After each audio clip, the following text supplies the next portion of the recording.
China's gold imports have soared almost fivefold as inflation spurs investment. That's what the Shanghai Gold Exchange announced today. China's gold imports gained to 209 metric tons, compared with 45 tons for all of 2009. Joining me on the line today from Hong Kong is Sunil Kashyap of Scotia Capital. Sunil, what impact will inflation concerns have on the precious metals? There are two things happening. Basically, in a situation where for the Chinese investor, where your holdings of cash are depreciating in the bank in terms of purchasing power, what you end up doing is you need to buy real assets. And typically, the Chinese investors in the past have bought either equities or property. And the investment in equities suffered a huge downturn in 2008, 2009, and a lot of the retail investors exited the market at that time. And the Shanghai Stock Exchange took a bad beating. So I think a lot of the retail investors still haven't recovered from that shock. And in fact, over the last 2-3 years, there was a big move towards property. That's one of the reasons why property prices went up so much in China. But since the last 6 months or so, the Chinese government has made it clear that they will not tolerate, or they'll do whatever is possible to control the rise in property prices. So will this mean more of a flight to gold in China? What we're seeing now is the third alternative investment people are talking about is gold.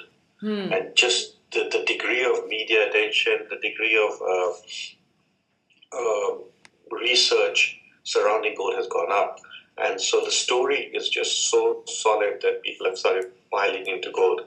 And that gets translated into retail sales numbers for gold physical bars, which then gets translated into increase in import numbers, which you saw today was released that China is already up hugely. And also it translates into more banking products or use of banking products related to gold. So like gold savings plans, gold savings accounts, gold certificates, gold trading. So all the commercial banking products related to gold have seen a huge increase in turnover. Sunil, would you say the overall landscape is still bullish for gold? Given either inflation or given the flight to safety kind of logic, or just the lack of alternative, reliable places to put money in, I think yes. Okay. Unless we see either interest rates go up or we see some kind of credible alternative. So for example, if you have a huge bull run in the equity markets in the US, okay, then you may see people exiting gold and putting into other markets. But till you see other credible alternatives where there is a continued price increase, till that time gold is going to be okay. Because gold still has that track record that it's just going up every month. And so that's probably one of the only other assets which is, maybe oil is also going up, right. But that's about it. But there's no equity market, there's no bond market which has the same consistent recent track record.